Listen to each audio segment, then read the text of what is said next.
مرنے کے بعد روح کہاں جاتی ہے اور کن لوگوں کی روحیں بھٹکتی ہیں، کس طریقے سے مرنے والوں کی روحیں بھٹکتی ہیں؟ آئیے اس مسئلے کو اچھی طرح سے سمجھ لیجئے۔ بعض لوگ ایسے ہوتے ہیں جو ایکسیڈنٹ میں جن کا انتقال ہوتا ہے، بعض لوگ ایسے ہوتے ہیں جو خود سے خودکشی کر لیتے ہیں، مثلا پھانسی لگا لی یا زہر پی لیا یا کسی اپنے ہاتھ سے ہی اپنے آپ کو ضائع کر لیا، خودکشی کر لی۔ تو ان کی روحیں کیا بھٹکتی ہیں یا نہیں بھٹکتی، اور مرنے کے بعد روح کہاں جاتی ہے؟ سب سے پہلے آپ یوں سمجھیں کہ جیسے ہی حضرت ملک الموت اور فرشتے انسان کی روح کو قبض کرتے ہیں، چاہے وہ کسی بھی طریقے سے مرا ہو، ایکسیڈنٹ میں مرا ہو یا وہ پھانسی لگا لی ہو، خودکشی کر لی ہو، یا کسی بھی طریقے سے مرنے والا کوئی بھی انسان، تو ایسا نہیں ہے کہ وہ اچانک سے اگر کسی انسان کا انتقال ہو گیا، اچانک سے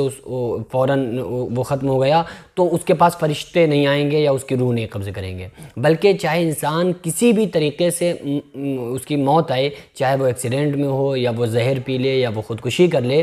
تو حضرت ملک الموت ہی اس کی روح کو قبض کرتے ہیں، پہلی چیز۔ اور اس کی روح قبض کرنے کے بعد اس روح کے پھر دو مقامات ہیں۔ پہلا مقام تو ایک علیین ہے جس میں نیک بندوں کی روحیں رہتی ہیں، دوسرا مقام جس کا نام سجین ہے، اس میں برے بندوں کی روحیں رہتی ہیں۔ سجین جو ہے تو سجین عربی میں کہتے ہیں قید خانے کو، سجین کا معنی ہی قید خانہ ہے، تو جو بری روحیں ہوتی ہیں وہ سجین میں ان کو قید کر دیا جاتا ہے، اور پھر اس کے بعد ان کو جیسے ہی جب تک تو فرشتوں کے انڈر میں رہتی ہیں، جب تک ان کو کفن پہنایا جا رہا ہوتا ہے، جنازہ پڑھایا جا رہا ہوتا ہے اور کفنایا جا رہا ہوتا ہے، نہلایا جا رہا ہوتا ہے، دفن کیا جا رہا ہوتا ہے، پھر جیسے ہی تھوڑی دیر کے بعد لوگ ہٹتے ہیں، قبر سے دور جاتے ہیں، تو فوراً حضرت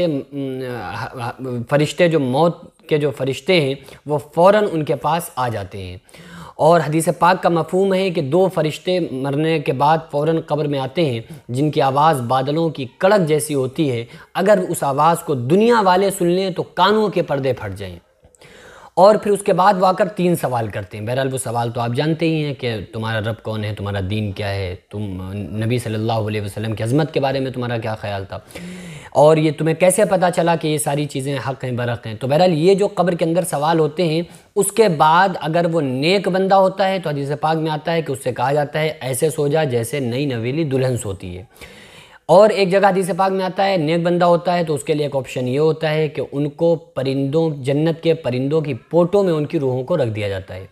ایک تیسری چیز یہ ہے کہ کچھ مردے ایسے ہوتے ہیں جن کے اوپر عذاب تو نہیں ہوتا ہے لیکن وہ اپنے عالم برزخ میں زندہ رہتے ہیں، یعنی کہ وہ اس طریقے سے کہ نہ ہی ان کو سلایا جاتا ہے نہ ہی جنت کے پرندوں کی پوٹوں میں ہوتے ہیں۔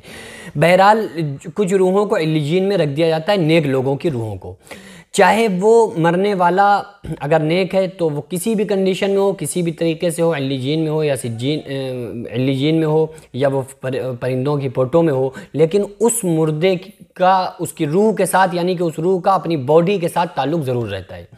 مثلا اگر کوئی انسان کسی کی روح اعلیٰ مقام میں چلی گئی، علیین میں ہو، تو بھی اس روح کا کنیکشن جو ہوگا، جو تعلق ہوگا، وہ اس کے ساتھ، اس کی باڈی کے ساتھ ضرور ہوتا ہے۔ برے بندوں کی روحوں کے بارے میں ایسا ہوتا ہے نا، ایکسیڈنٹ ہو گیا یا کوئی جل کے مر گیا یا کسی طریقے سے، تو یہ لوگوں میں ایک بات چلتی ہے کہ اس کی روح بھٹک رہی ہے اور اس کی روح اب بھٹکے گی، لوگوں کو پریشان کرے گی۔ ایسا ہرگز نہیں ہے۔ دیکھو جو برا بندہ ہوتا ہے تو اگر کسی انسان نے خودکشی کر لی تو ظاہر ہے نا کہ وہ بری موت مرا، تو اب اس انسان کی روح تو سجین میں ہے نا، قید خانے میں، تو یار اس کا جب معنی ہی ہے جیل، تو وہاں سے اس انسان کو نکلنے کی، کہیں جانے کی، باہر گھومنے کی اتھارٹی کیسے مل سکتی ہے؟ وہ تو سجین میں قید ہے نا، تو یہ پاسبل ہی نہیں ہے کہ وہ اس قید خانے سے نکل کے آئے اور پھر لوگوں کو پریشان کر سکے۔ اتنی اتھارٹی اللہ تبارک و تعالیٰ نے روحوں کو نہیں دی ہوئی ہے۔ اگر نیک بندہ ہوتا ہے، نیک یار تھا جب دنیا میں تھا، دنیا میں وہ کسی کو پریشان نہیں کرتا تھا،